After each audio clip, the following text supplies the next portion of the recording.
Hello and welcome back to another episode of the EP Growth Podcast. I'm your host, Ryan McCarthy from Hunter Rehabilitation and Health, and I'm joined by a very special guest with me today. It's Dave Farrar from IPAR Rehabilitation. How you going, Dave? Good, thanks. Very special isn't a word that gets used too much for me, mate. So thank you very much for that. Oh, you sell yourself too short, mate. No, I'm very excited about today's episode because we're going to learn more about Rehab Consultants, which I think going through university myself had no idea what one was.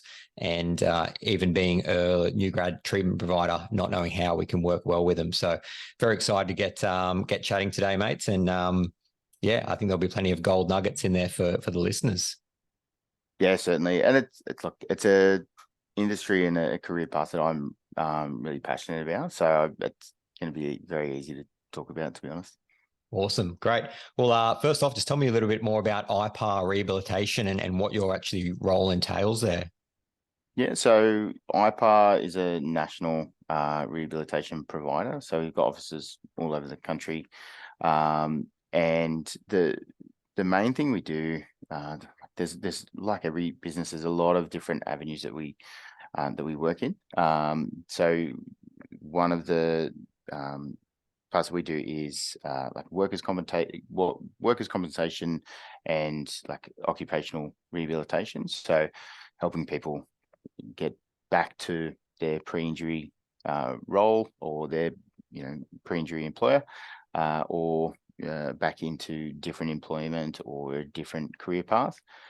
There's also a large portion of what we do is assisting DVA veterans return back into civilian life and following their medical discharge from the Australian Defence Force. We also have a large amount of work in the CTP space as well. So assisting people with that have gone through a motor vehicle accident, depending on how they've been involved in that motor vehicle accident, and getting back to their pre-motor vehicle accident function as well. So that may or may not include their return to work in that sort of thing as well. The same with the DVA space. It's a very holistic approach around where they need to be heading, but assisting with their recovery in that space. And then also life insurance, and there's a number of different things that IPAR do around the country, which is excellent. My role at IPAR, so I'm an OT by background, so occupational therapist. I've been with IPAR for 5 years, and I'm the area manager for a portion of northern New South Wales. So I look after the offices in Central Coast, Newcastle, Port Macquarie, and Coffs Harbour. Awesome. Excellent stuff, mate. Now, so I just want to dive a little bit deeper on that. So you mentioned, assisting injured workers, those in motor vehicle accidents, the veterans as well, income protection insurance. How exactly are you assisting them? Because how are you different? Like, I guess a treatment provider assists them, a case manager assists them. What is your role there? What things are you doing? Absolutely. And whenever we say that, the common question is, well, how do you actually assist them? And so there's, like you said, there's a number of different people involved in an injured person's recovery. So probably the biggest thing, especially for the listeners of the podcast, is that the role at IPAR for an EP isn't a treatment role. So we're not providing the treatment. We're providing the case management to enable. Like, sometimes it's a very case by case situation, and I've never worked in an industry where they differ so much. And I think the biggest thing is making sure they're engaged with treatment. Their treatment is the most appropriate treatment that they're receiving. That collaboration between doctors, treaters, the insurer, and claims manager, the employer, even the injured person. All of those, like that collaboration, I see us as the key for the collaboration. I'll probably talk about collaboration quite a bit today, so everyone will be sick of hearing that word, but it certainly makes for a better recovery in that sense. Yeah. So would you say you're more or less like the middleman in the whole process? Yeah, you could like Yeah. you certainly can be, and a lot of the time we're trying to drive that recovery and drive everyone's improvement as well. So it yeah, you are that you know key point of contact a lot for that injured person as well. So when they have an injury, sometimes it can be really difficult to get in contact with their claims manager. Obviously, they're flat out doing what they need to do. They look after a lot of different files and a lot of different claims in that sense. But where we have less files, less claims that we're looking after, and less people that we're looking after, I think that we're a really good point of contact for that injured person, which is excellent. Yeah, and just get an idea around those numbers. What would a normal caseload be for a rehab consultant? How many claims would one Yeah, so be managing? if you're working 5 days a week, you would normally say five clients per day that you work. So we do have a lot of people that work on less days and full time and different things like that. So a full time caseload anywhere between 20 to 30 at the maximum. I would say 25 would be ideal. But yeah, certainly anywhere between 20 to 25 would be a good number. Once you're looking up around that 30, you're really looking at trying to distribute those files elsewhere to have less demand on the consultants, that's for sure. Yeah, and I guess that's a big difference to case managers' caseload, which I've heard is around sometimes 90 to 100 claims for Yeah, a case manager. I'm not too sure exactly what their standard caseload should be, but I've certainly heard that sometimes when you talk to the claims managers, it's really tough Yeah. numbers that they're working with. Yeah, so I guess when there are that sort of numbers, I guess there's a key role there for the rehab consultant to provide that extra support, because they're obviously getting minimal from case manager just because of the amount of time That's it. There's only so many hours in the day, so it as long as they're well supported by the treatment team, the rehab consultant, and everything should work well. Yeah, excellent.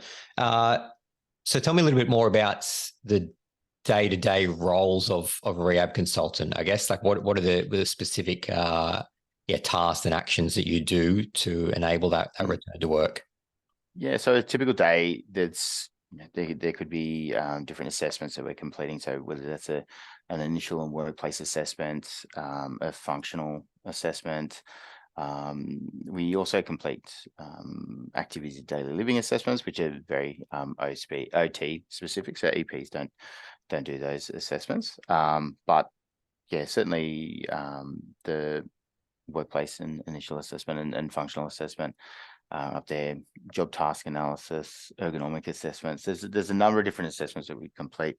They're not on a daily basis. That's more of a similar to your initial assessment in the treatment phase. They're not coming in every single day, but they're throughout the month as well. So with anytime we're writing an assessment, we're writing a report that goes along with that, which are normally quite templated. It's not writing a report from scratch. It's a really straightforward process. So a lot of time when you talk about report writing, especially at that university level, there's a little bit of hesitation around that. But I think in most, especially for like those people that are really focused on doing treatment, there's a lot less in-depth report writing that is completed. But yeah, so there's report writing, attending case conferences. So a case conference involves the injured person that we're working with, either their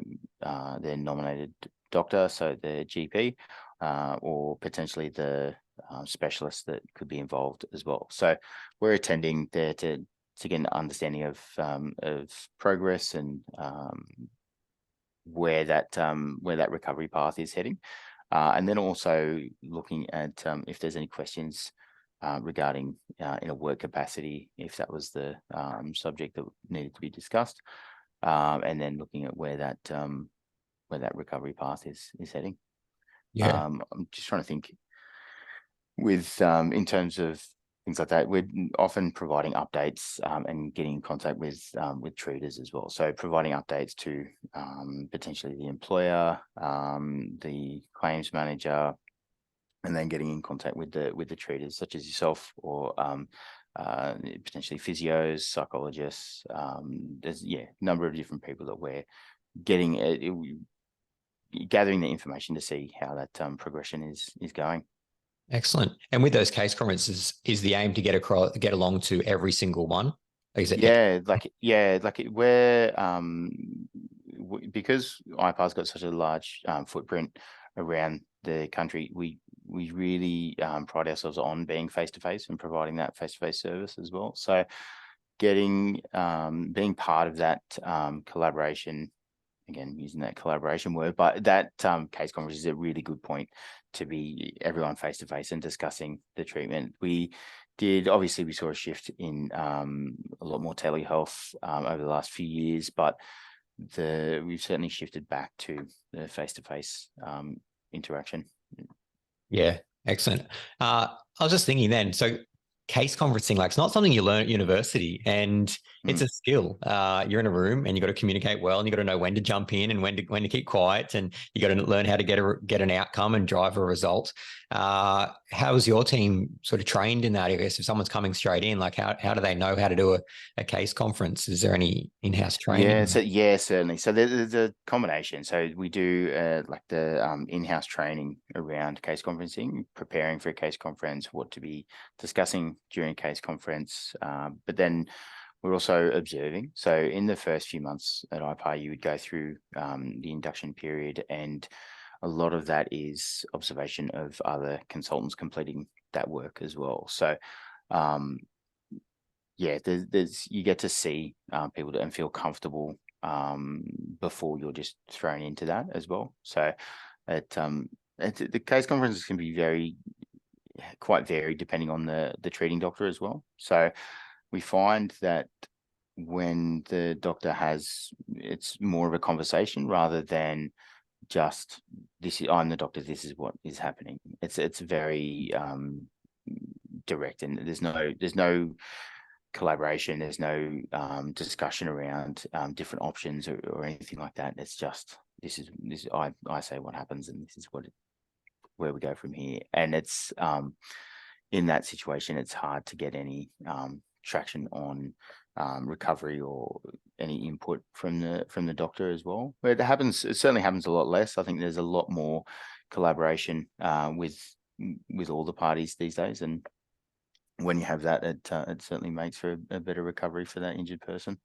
Yeah, I think one of the key attributes there for the case conferencing, which I learned from my experience going there as a treatment provider, was in my first new grad years, I'd sit there in silence and let everyone talk. And then sometimes it'd get to the end and the GP would be like, okay, cool. And then I didn't get a chance to say anything, and then walk out and I'm like, oh my God, I didn't get to say anything. I was waiting for them to acknowledge me. And a lot of the time, the GP won't acknowledge you. You have to step in and say your 2 cents, but you need to choose the right time when to do that, so you're not stepping on someone's toes. Like, you don't want them talking about something personal, and you jump in and start talking about objective data. So it's a very important skill to understand. If you're an expert, you need to go in there, and the GP doesn't know any more than you. Like, they're not saying they're not an expert in these injuries. So you got to consider yourself as a key person in here. And if everyone's on the same level playing field, then that's the mindset you need to be going into it, rather like, oh, this scary GP or specialist knows everything. And that's it. It comes back to that, public health 101 at uni, in terms of that professional hierarchy within, the health setting. So the doctor, specialist doctor, everyone else, it's not that way. It really needs to be a conversation, and that people in that case conference should be asking you your advice. You're the one that's face to face providing that treatment and seeing how that injured person is recovering. So there's a lot of time that it's just a discussion in the case conference. There's no observations of capacity or anything like that as well. So I think anytime that there's a treater involved in the case conference, it's an opportunity for everyone to get an accurate update as to how that person's progressing with their injury. Yeah, yeah, 100%. Awesome. I wanted to turn back the clock a little bit and go back to the very start and talk about sort of, yeah, you mentioned you're an OT. Where did that all begin? Why did you, yeah, choose to do OT at Yeah. uni? And yeah, tell us about that experience going through uni, then into your new grad year. Yeah. So I call it a bit of a quarter life crisis. So I was in a job, and look, it was good. I was in a sales role, and it was an industry that was um dying. It was a very paper-based industry, and moving away from that quite quickly. But the thing for me was that I didn't have a career. It was always a job that I was in, and I was kind of came to that realization that I want to go to uni and actually have a career. And the thing that pushed me in that direction was probably from my sport background. So looked at getting into physio, and I was like, oh, I'll do sports physio and things like that. So I had to go to uni to do. I did Bachelor of Arts for a year to do a couple of subjects to get a grade point average. And I was able to, I had OT down as a backup because I didn't get enough grades to get into physio. So I was like, I'll do OT. I had no idea what OT was. I was just told to put OT down as a backup. It's similar to physio, which is completely incorrect. But look, yeah, put OT down and then see where you go from there. So I got into OT at Newcastle, which is awesome. I'm from Newcastle, and it was a great experience. And I originally was like, I'll do it for 3 years. I'll get a health degree, and then I'll do masters of physio. But within, I think it was on my within the first semester, I was like, oh, this is for me. OT is certainly for me. And the thing that I enjoyed about OT was how varied the degrees and how many different avenues that you could go down in terms of that work aspect. And then the OC rehab kind of came into it on my first placement. So I should give a shout out to my first ever OT supervisor up at the John Hunter Hospital. So Rachel Tracy was her name, actually. So she worked in OC rehab for years, and then had recently started at the John Hunter Hospital before I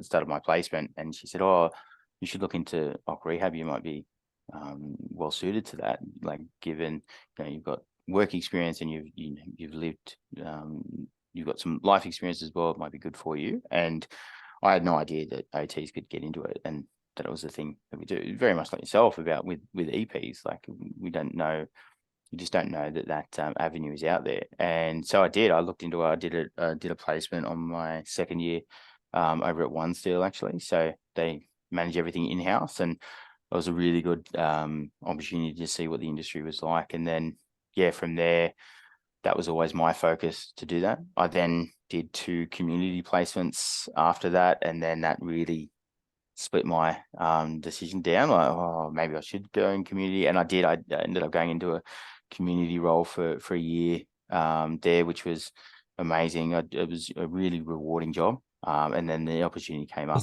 Is that more NDIS based? Is that? Yeah, so NDIS had only just hadn't been in for that long, so it was constantly changing. I don't know if it's still an industry that it is constantly changing, the NDIS, but for us, it was more, the majority of the work that I did there was DVA, veterans and war widows, looking at, it was more like an aged care setting, helping promote their independence at home and remain in the home rather than having to move into supported living or anything like that. So a lot of equipment prescription, and that type of falls prevention in the home.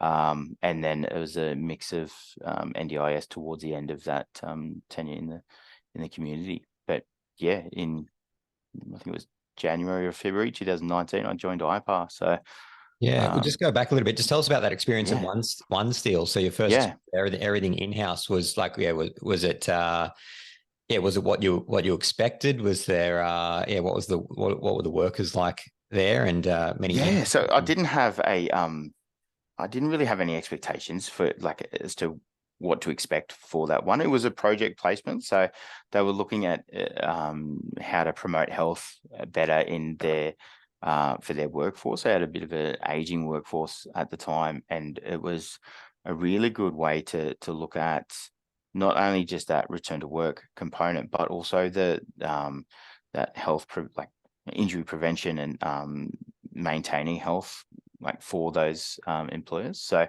yeah, it was a great experience because you had a very unique and quite different to what we do here. Like you actually had the doctor come on site, see the workers once a week on a Tuesday. They'd come in, and then from there it would you would discuss their work and involve their manager, and then yeah, it was really well set up in that sense. But then on top of that, that was just a small portion of what they did. So on top of that, they're then looking at wanting to increase productivity in certain plants. And again, it's a huge site that you're on as well. So the overall manufacturing of the steel and things like that was amazing to see. It was a really good insight into the hierarchy of risk control, and it's something that we learn at uni regarding managing risk. So it was really good to see. And I'm still so I've just started over the last couple of years. We've been involved with assisting with the tutorials for the OC rehab component and the OT degree at Newcastle Uni, and I still use components of that placement at One Steel to relate to the content that they're discussing in that course. It was a great insight to see what was happening. But like when they're looking at increasing productivity, there was then a concern for, is that sustainable for the workers? Are we going to be having injuries as a result of increased productivity? So then you've got to review how that could potentially be impacting and try and have measurable data on their exertion and things like that on the ground. So that was it was really interesting. Yeah, and did you find any challenges with that aging workforce of being tradesmen and being receptive to all these changes? Yeah, like it's certainly an interesting. They certainly had an interesting take on the clipboard warriors that would come around, that what they would call us. So a lot of time we did it doesn't look good when you're like walking around in like a corporate attire with a hard hat and high vis vest, that you just scream like, oh, I don't belong in this work environment dressed like this, and you just stick out, and they'll just have a go at that straight away, which was fun. But it was one time we were doing an ergo sweep, so ergonomic assessments for one of the office areas, and it's like, oh, here come the posture police. So like just that type of mentality of like, oh, you're not really here to help us. It's more, you're just ticking a box for the employer, which is just incorrect. But it's just that stigma around what we do and things like that. So I think it's another skill set though you can develop, is that ability to build rapport. Like, if you can get on the same page as them and match their communication styles potentially, and share something in common with them, then it's a skill set, and you're not seen as someone against them. You can really build that rapport and make it enjoyable. Oh, certainly, and that rapport building is just key in everything that we do, and same as you guys, like to be able to get along with the client that you're treating, or with the people that we're working with in any aspect, is key to successful recovery. So yeah. Awesome. So then you worked 1 or 2 years in community, and then position came up at IPAR and you went from there. Tell us about that. Yeah, so like I certainly was always interested in OC rehab, and then a friend of mine was already working here at IPAR, and he was like, "Oh, come on, come and work. This is a great place," and things like that. And so I did. I jumped on the opportunity, and it was there was a big difference. The thing for me that I found was the biggest difference was that work-life balance. So I had 2 young kids when I first started at IPAR, and not that I did as much work after hours like in the community role, and that was probably me being a new grad, coming out, trying to just be on top of everything and try and take on too much, I suppose, in that community role. Yeah. I think a lot of the more experienced stuff were more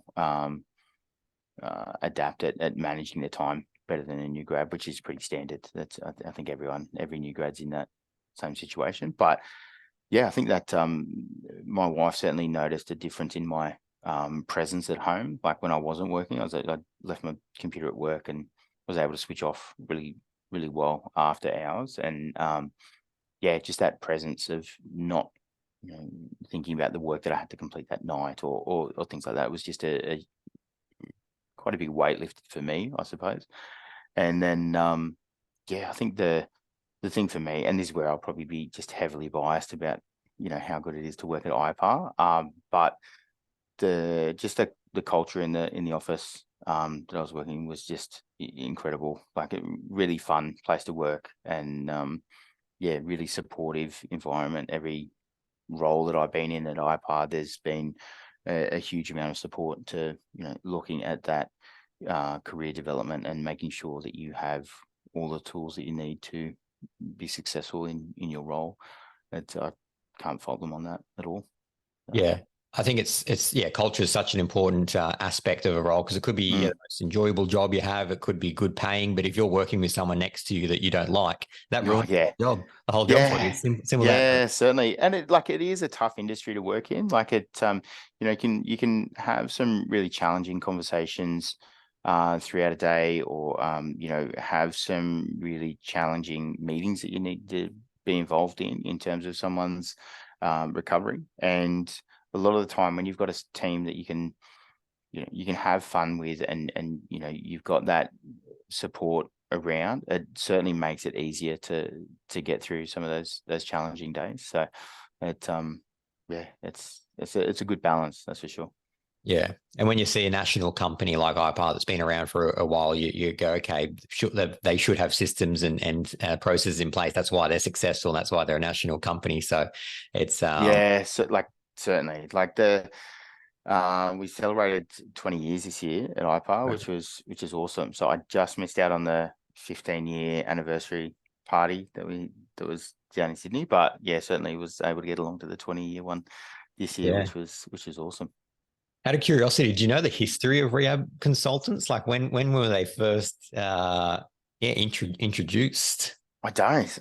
It's I can certainly tell that there's a huge difference in terms of the rehab consultants now compared to 20, 30 years ago. I don't know how long they have been around for, but the biggest thing that I found, and this is the reason why I do these podcasts or do the tutorials at the uni, is to talk about what it's actually like to work in the OC rehab space. And the thing that happened for me going through uni was that I was like, oh yeah, I'm pretty keen to get into this, like into OC rehab and things like that. And it was really talked down a lot in terms of whether that's from lecturers that were in the industry 20, 30 years ago, who or just people from what they've heard.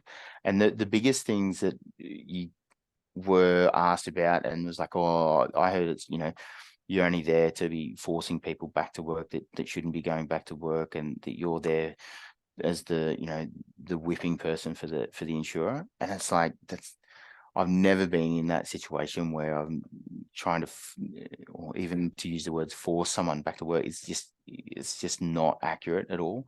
And you put that, like that type of stigma on top of the stigma around just workers' comp in general in Australia, and it's yeah, I really want to change people's opinion on what they think the industry is, with that, especially those opinions of people that haven't worked in the industry as well. So it's yeah, in terms of talking about someone's capacity for work and their progress with their recovery and their injury, those conversations it's a very much a collaboration, like I was talking about earlier, especially that medical case conference. The medical case conference is where that capacity is assessed and then changed or remains the same or downgraded or anything like that. But anytime there's that capacity discussion, there should be evidence as to why that injured person can increase their capacity. So whether that's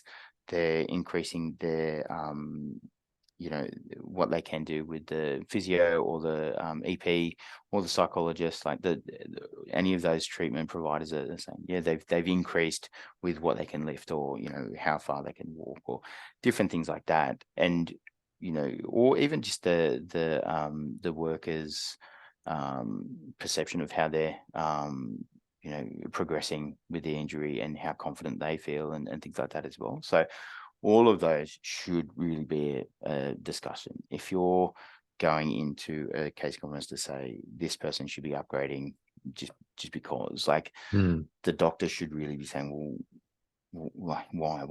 What evidence do we have to support this upgrade or this progression in terms of that recovery? So yeah, it's I've never been in a situation where I've forced someone to ever be working outside of what their capacity should be or anything like that. So yeah, it's an interesting one, because you got to think, where do these beliefs come from and where they stem from? And I've got no idea, but potentially it's from one negative story they hear from someone who's been on workers' comp, and then that amplifies from that, because not everyone's been on workers' comp. A lot of people have got opinions on it, have never worked in the industry.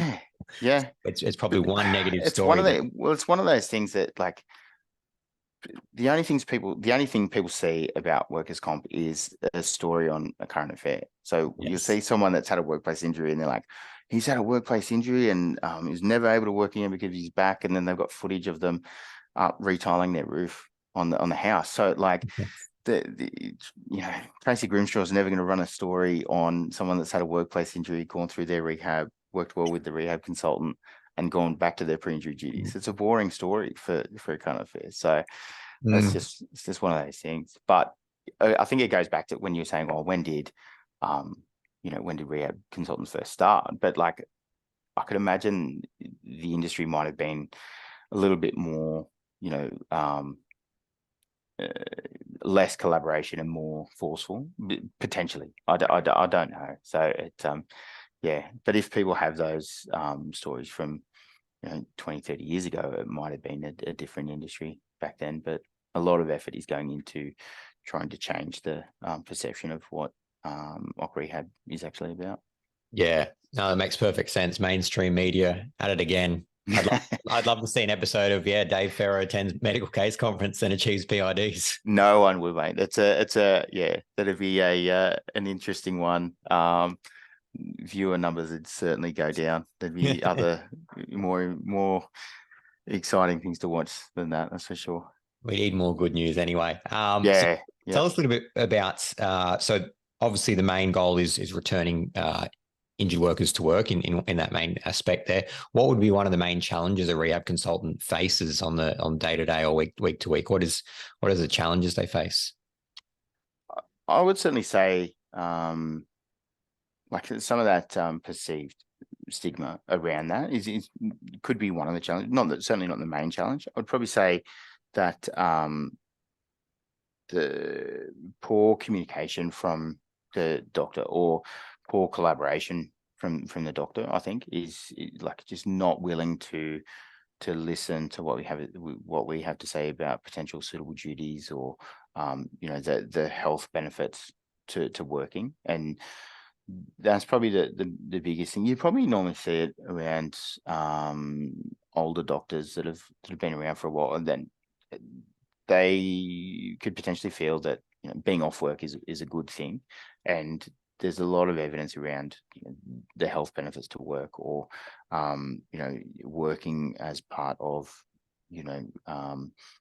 fulfillment and that engagement with the community and just the general habits of life, and feeling like you're actually contributing. And I think that's leads into probably the next bit, is that a lot of the some of the people that we work with have been in a career that they've been in for a long time, and for a fault that's not their own, may not be able to return back to that career. So they've got to have, much like myself, change my career. Mine was voluntary, so I chose to get into OT, but these people that haven't chosen to change their career or change their workplace, it's just the injury has impacted their ability to do that. So trying to help them see look for positives in that sense. So there's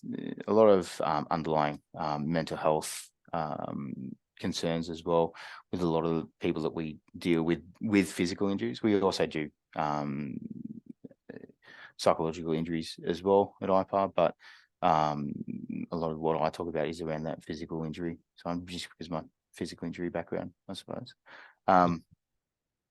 But yeah, they're probably some of the biggest challenges, I would say. Probably another one would be that collaboration and the communication from the treaters. So when we're looking for some guidance on that injured person's recovery and where they're at in terms of their treatment, is it in line with the return to work plan? Do we need to make changes to the return to work plan? And when we don't hear back from the treaters, again, they could be in back-to-back appointments all day. It can be challenging to then write back, and we're only one of the providers that they're probably dealing with. It's hard to get that communication happening. I think a lot of that is that lack of understanding as to why it's important to us that we need to know this. But yeah, that's probably it. But and how often and what type of form of communication do you need from treatment providers? It's case by case situation, really. So what the best thing to do is try and get in contact with that treatment provider early in that recovery process.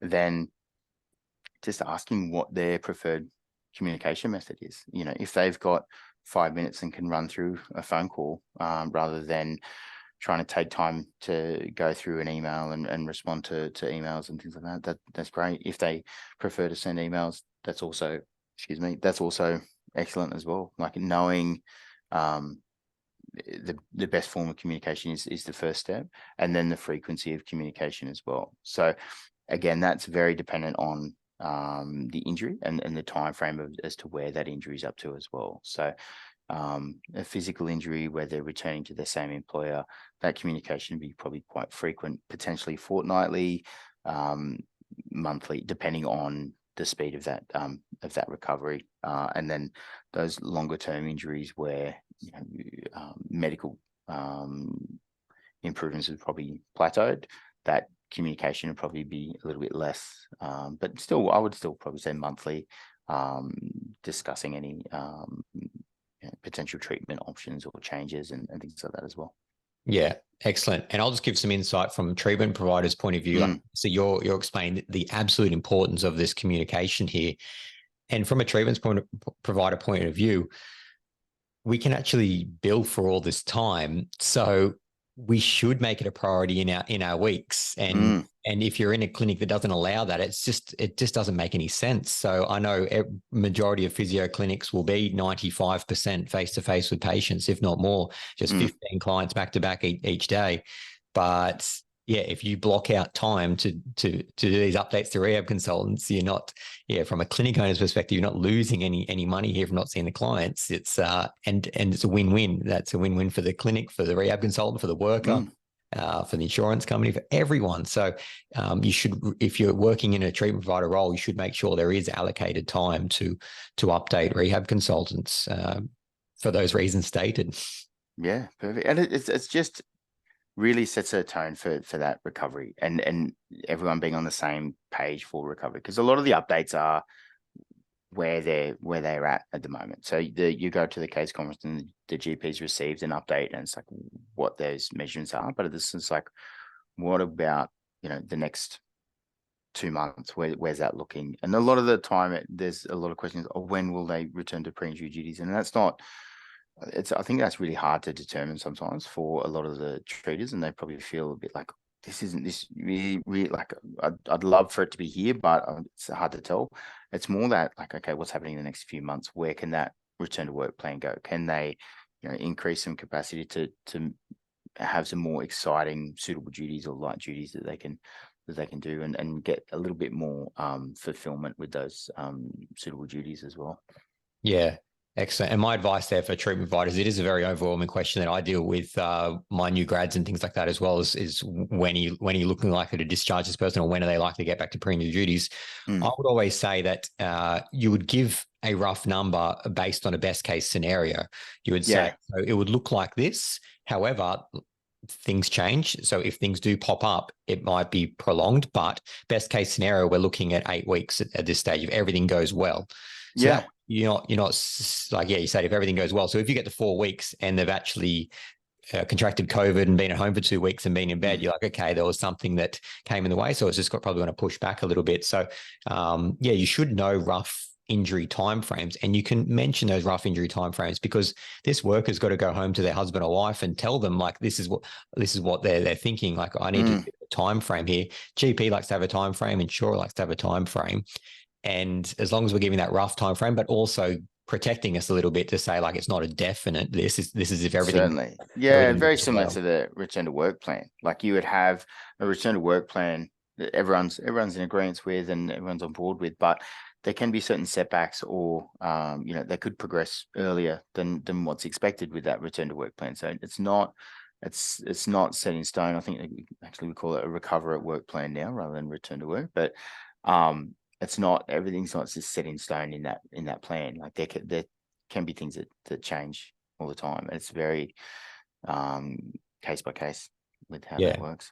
I think that's an important aspect of a plan, is that it's dynamic, that you can go back to and edit it and change it. And I think that's very important. Awesome. Question I like to ask on this podcast, well, from your perspective, is what makes the best rehab consultant in Newcastle? So if someone goes, oh, that guy or girl is the best rehab consultant in Newcastle, like what are they doing? There you go. Look, I'm unashamedly biased. We've got the best, rehab consultants in the country in Newcastle. So that's, I'm certainly biased there. Like you should get the same level of service across IPAR across the country. But I think the thing that makes the best is that communication. And there's, like we were just saying, there's setbacks that happen all the time and different barriers that pop up, but having a plan in place for those different barriers, so different strategies to overcome those barriers, and being able to explain that to everyone, all of the key stakeholders that are involved, that's easily the best thing. Making sure that everyone's up to date with the different tasks that are coming up that month, the different things that are happening, what the plan is for the month, what the different barriers that have popped up this month, and how we're addressing that. If you can communicate that to everyone and be across that's just hands down the winner. So when we were talking at the start about claims managers, the caseloads that they work with and things like that, if they have a consultant, a rehab consultant that is providing them those updates and really clear plans about the month ahead and what's happening on that file, they don't then have to go chasing any updates. They don't have to go looking for more information from the rehab consultant. They can just look at those emails, look at the information that they have, and go, right, this is what's happening with this worker. I'll give the worker a call and see, if they're needing anything further from me, but everything looks like it's being managed well by that rehab consultant. So communication is king, I think, just makes the best for everyone. Yeah, I think there'd be different levels of that, I guess, with all the challenges about, the best rehab consultants would be the ones that just find out a way. So if they can't get in contact with a GP via phone, they'll be like, okay, great, I'll send a text, or I'll send a fax, sorry, or I'll get to the case conference next week, and I'll find a way to get that communication. I'll keep going till I get that. Yeah, and just that personable approach. Like a lot of the time, the people that we work with have never had a workplace injury. They've never been on workers' comp. They're always quite scared to actually go on workers' comp. the perception of, you know, workers' comp being a holiday and things like that. It's a tough, that stigma is really tough to get over. So at the end of the day, we're all, especially in Newcastle, it's a pretty, you know, small community. Like it's, I think having that personal approach to helping everyone, and it certainly helps in that sense as well. So I know we talked about, you know, that goal of returning to work. I'd never really looked at it in that sense. It's more that recovering from their apologies.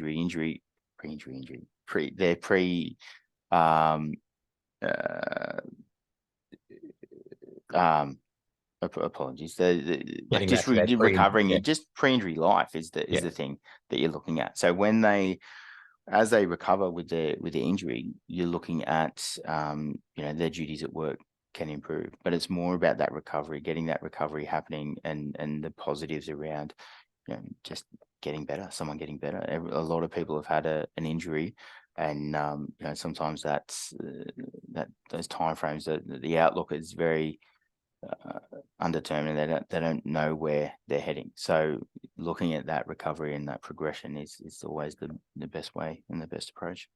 Yeah. So within your, I was going to say clinic, within your office, within your office there, what is success? Like, what do you guys celebrate? What are the key things you measure and say, that's success? You had a great quarter, you had a great month, you were able to achieve this. So we normally have a regional meeting every month, and that's we do that online with the 4 offices that are within my region. First half of that meeting is around different things to focus on that month, or how the last focus areas went over the last month, and then the second half of that is just celebrating the people within our team. So that could either be celebrating someone's you know, their level of commitment to the team, to helping the team achieve goals, or just that collaboration within the team itself. But probably the biggest thing is that impact that we've had on people's lives with their recovery. So someone that's come to us with you know, there was a good one that came through recently that had they'd already had an injury for 2 years, and were very they'd been off work for 2 years, and no like there was no outlook, there was no nothing really to look forward to, and everyone was very confused around where it was tracking. But you know, that collaboration from the consultant to get everyone on the same page, and look at, you know, those health benefits to work, and where you know, we could look at some suitable duties and certain things like that. And you know, the clients then, you know, started suitable duties after 2 years of being off work, and just their outlook on life completely changes. And it's amazing to see. A lot of the time you see it in that different employer space. So someone's had a workplace injury for whatever reason, they haven't been able to return back to their pre-injury role with the pre-injury employer. And a lot of the time they can feel really defeated in that sense, because they've been working in a certain industry for so many years, and they don't have any other skills anywhere else. They're older. Why would anyone employ me? Like, there's a lot of negative attitude around that, which I completely understand. Like, it's a tough thing to go through, like we discussed earlier. But I think the amazing thing there is that you help people with interview skills. You help them build a resume, and you motivating them to have that improvement in their life, and that go through that change in their life with them, and their gratitude once they've been able to find a job, and they, like, the self-doubt that they have, they just change as a person completely, and their confidence levels just go through the roof. Their self-esteem goes through it's just awesome to see. And it's those type of things are really celebrated a lot throughout those meetings. And yeah, that's probably the best thing. The most enjoyable thing for me is putting that presentation together and seeing all the good news stories come flooding in, and then being able to present them to the team the next day is brilliant. Yeah, I guess it really highlights the impact that you do have. And if you don't reflect on that each month, you sort of just go the next week, the next week, next week. But that the story you told then was, it really highlights the impact you can have as a rehab consultant. You're not, helping them return to work, you're changing their life. And I'm sure, you develop some great relationships. You might keep in contact with some of these people long term as well, because you've played such an integral role in turning around their life from a dark point to thriving again.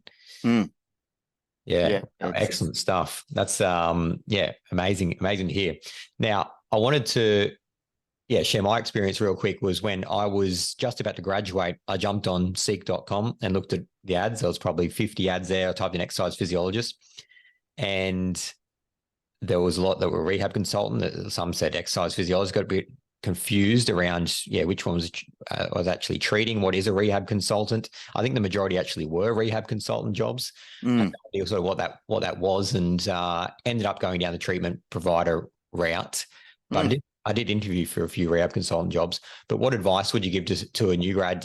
Looking at the end of this year when they graduate, they jump on Seek and see all these job opportunities. What advice would you give to them around looking there? Yeah, I think they're in such a good position. There's so many jobs available at the moment, which is excellent. And it's certainly, especially with like OT and EP, are very similar in that aspect. There's quite a few different roles that you can move into, and there's a lot of EPs that would they're like, I just want to do treatment. I really want to do treatment. This is where I want to go. And like, this industry isn't for everyone in those degrees, and that's why there's so many different avenues that they can work down. But I think if someone's looking at coming into OC rehab straight out of uni, and they're like, look, it does sound really interesting. I want to learn a little bit more about it. Like, really research the company that you're looking at. Try and look for reviews on the company, like on Seek, or to get a bit of an understanding of what the workplace is like, and what those expectations are. You could be getting introduced to working towards KPIs as well, like billable KPIs. There's a lot of different KPIs that could be dealt with that. So getting a really good understanding of what those KPIs would look like, so key performance indicators for that workplace. Getting an understanding of the client base that you're working with and the type of work that you're doing as well is certainly key, I would say. So asking those questions in the interview, like, what's a typical caseload look like? What type of work would I be doing within that? But certainly researching the company has a big impact. You'll be able to get a really good understanding of what the company's like running through that as well. Yeah.